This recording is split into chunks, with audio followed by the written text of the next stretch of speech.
Welcome my channel friends.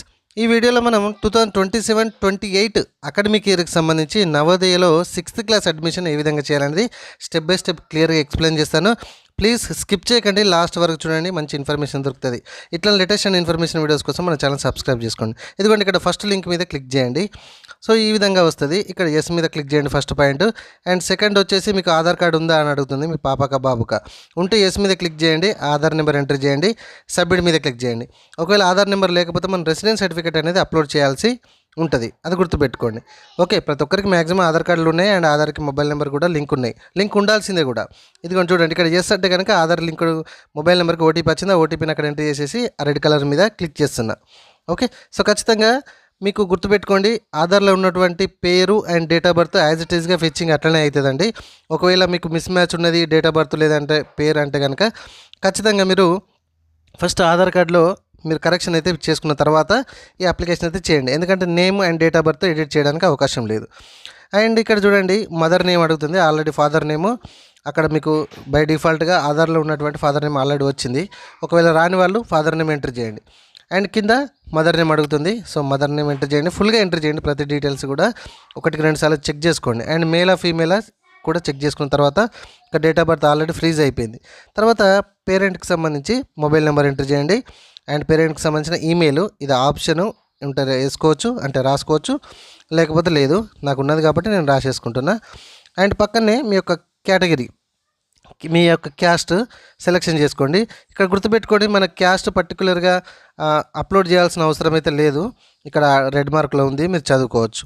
So తర్వాత ఇక్కడ disability, physically handicapped వాళ్ళు ఒకవేళ స్టూడెంట్స్ ఎవరైనా ఉంటే ఎస్ పెట్టుకోండి, దాని సైడ్లో పర్సంటేజ్ అడుగుతుంది ఉన్న వాళ్ళకి, లేకపోతే ఏం అవసరం లేదు. తర్వాత మీ యొక్క అడ్రస్ ఆల్రెడీ బై డిఫాల్ట్గా ఆధార్లో ఉన్నదే వస్తుంది.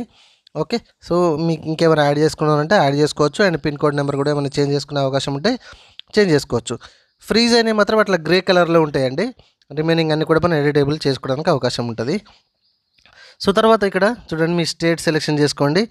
అండ్ ఇక్కడ చూడండి, రెసిడెన్సీ డిస్టిక్ అనమాట. ఓకే, సో రెసిడెంట్ డిస్టిక్ ఏంటిది మీది, దేనిక ఏ డిస్టిక్ మీరు అప్లికేషన్ చేద్దామని అనుకుంటున్నారు అనేది ఇక్కడ చూడండి. ఫర్ ఎగ్జాంపుల్ ఇక్కడ యూఆర్ అప్లయింగ్ ఫర్ కరీంనగర్ అంటుంది, కరీంనగర్ నేను ఇక్కడ సెలెక్షన్ చేసుకుంటే కనుక ఇక్కడ రెసిడెన్షియల్ బ్లాక్స్ కరీంనగర్లో ఉన్నవి మాత్రమే చూపెడతాయి.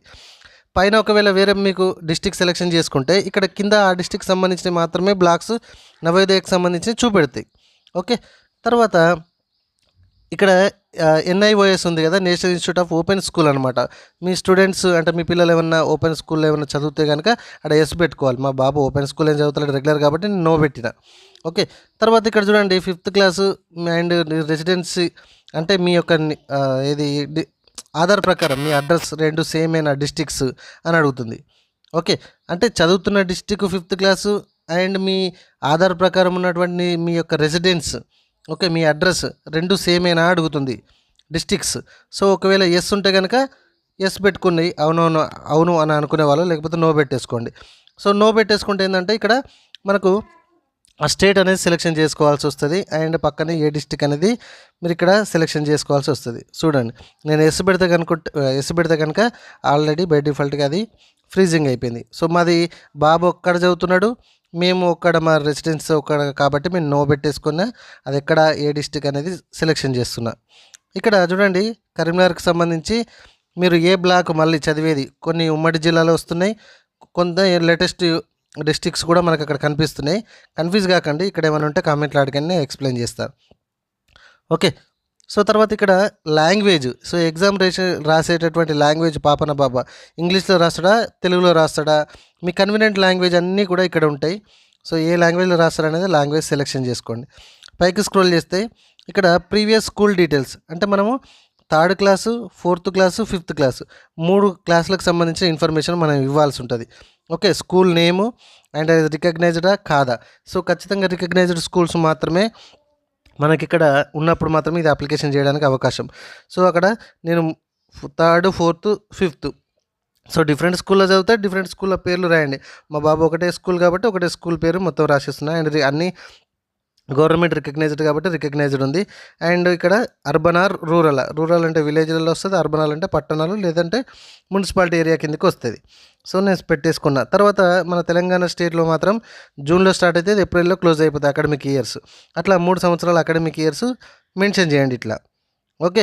సో, అదర్ స్టేట్స్ ఏ మంత్‌లో స్టార్ట్ అయితే, ఏ మంత్‌లో ఎండ్ అయితే అకాడమిక్ ఇయర్ అనేది మీకు తెలుసు. సో, తర్వాత ఇక్కడ మనకు కావాల్సింది ఏంటంటే student photo. Okay. So, photo ఒకటి రెడీగా పెట్టుకోండి. అండ్ తర్వాత స్టూడెంట్‌కి సంబంధించిన సిగ్నేచర్ కావాలి. అది కూడా నేను రెడీ చేసుకొని పెట్టుకొని ఇదన్నీ కూడా నేను అప్లోడ్ అయితే చేస్తున్నా. ఓకే. అండ్ ఎంత కేబీలో అప్లోడ్ చేయాలనేది అక్కడ రెడ్ మార్క్‌లో కూడా ఆరెంజ్ కలర్‌లో ఉన్నది. అండ్ తర్వాత పేరెంట్ సిగ్నేచర్. ఓకే. థర్డ్ వచ్చేసి పేరెంట్ సిగ్నేచర్. అండ్ ఫోర్త్ వచ్చేసి ఓబీసీ సర్టిఫికేట్. బీసీ వాళ్ళైతే ఓబీసీ సర్టిఫికేట్ ఉండాలి. రిమైనింగ్ వాళ్ళైతే వాళ్ళకి రిలేటెడ్‌గా క్యాస్ట్ సర్టిఫికేట్ అప్లోడ్ చేయాలి. అంటే అది ఆప్షన్, అది కూడా స్టార్ మార్క్ ఏం లేదు. అన్నీ కరెక్ట్ ఉంటే కనుక కింద సేవ్ అండ్ సబ్మిట్ మీద అండ్ సేవ్ అండ్ ప్రివ్యూ మీద క్లిక్ చేయండి కింద బటన్ మీద. సో, ఈ విధంగా మనకు ప్రివ్యూకి వస్తుంది. ఒకటికి 2 సార్లు చూసుకోండి. ఎడిట్ ఆప్షన్ లేదు. చాలామంది కరెక్షన్స్ ఏమైనా మిస్టేక్స్ పోతే కనుక, లేకపోతే మొబైల్ నెంబర్ తప్పు పడ్డది, ఇట్లా పేరు తప్పు పడ్డదని చాలామంది అంటూ ఉంటారు. కాబట్టి ఇప్పుడే ఫైనల్‌గా ఒకటికి 2 సార్లు చెక్ చేసుకోండి. ఓకే. ఇక్కడ చూడండి. సేమ్ స్కూల్ పడ్డాయా, ఏమైనా స్పెల్లింగ్ మిస్టేక్స్ పడ్డాయా చూసుకోండి. ఫ్రెండ్స్, వీడియో నచ్చితే చిన్న లైక్ చేయండి. ఇట్లాంటి లేటెస్ట్ అండ్ ఇన్ఫర్మేషన్ వీడియోస్ కోసం మన ఛానల్ని సబ్స్క్రైబ్ చేయడం మాత్రం మర్చిపోకండి. ఓకే. సో, ఇక అన్నీ క్లియర్‌గా ఉన్నాయి కాబట్టి ఇక్కడ ఫైనల్ సబ్మిట్ అనే బటన్ ఉంది కదా గ్రీన్ కలర్‌లో లాస్ట్‌కి, అక్కడ క్లిక్ చేసేయండి. ఫైనల్‌గా ఓకే ఉంటే ఫైనల్‌గా సబ్మిట్ అయిపోతుంది. ఇదిగోండి నేను ఓకే ఉన్నది కాబట్టి are you sure want to submit. So, edit చేయడానికి అవకాశం లేదు. సో, కంగ్రాచులేషన్ అంటుంది. ఇక్కడ రిజిస్ట్రేషన్ నెంబర్ కూడా ఇవ్వడం జరిగింది. అండ్ ఇక్కడ మనకు click here for print your registration form అంటుంది కదా. సో, దీని మీద క్లిక్ చేసేయండి. సో, ప్రింట్ మీద మళ్ళీ క్లిక్ చేయండి. గ్రీన్ కలర్ మీద టాప్లో ఉంది. ఓకే. హ్యాపీగా మీకు అయిపోయింది. 6th క్లాస్ నవోదయ ఎంట్రన్స్ ఎగ్జామ్స్కి సంబంధించిన 2027-28కి సంబంధించిన ఎంట్రన్స్ ఎగ్జామ్ నవోదయ జేఎన్వీఎస్కి సంబంధించి అప్లికేషన్ అయిపోయింది. సో, ఇందులో ఇంకా మీకు ఏమైనా డౌట్ ఉంటే కామెంట్లో అడగండి. దీనికి ఎటువంటి ఎగ్జామ్ ఫీజు అయితే ఏం లేదండి. ఓన్లీ మీరు ఆన్లైన్ వెళ్ళి ఆన్లైన్ సెంటర్ వాళ్ళకి ఏమైనా వాళ్ళు అడిగిన ఛార్జెస్ ఇస్తే సరిపోతుంది. గవర్నమెంట్ ఫీజు అయితే ఏం లేదు. దీనికి సంబంధించిన full video, prospects and registration ఇవన్నీ కూడా ఇక్కడి నుంచి వెళ్ళి కూడా మనం పొందొచ్చు. హోమ్ పేజ్ నుంచి వెళ్ళి రిజిస్ట్రేషన్ మీరు అంటే రిజిస్ట్రేషన్ నెంబర్ మర్చిపోయినా, ఒకవేళ ప్రింట్ రాకపోయినా హోమ్ పేజ్ నుంచి మొత్తం కూడా మీరు పొందవచ్చు. ఓకే. ఇది మనకు నవోదయ స్కూల్కి సంబంధించిన అప్లికేషన్ ఆన్లైన్ చేసే తెలుగులో విధానం. Thank you.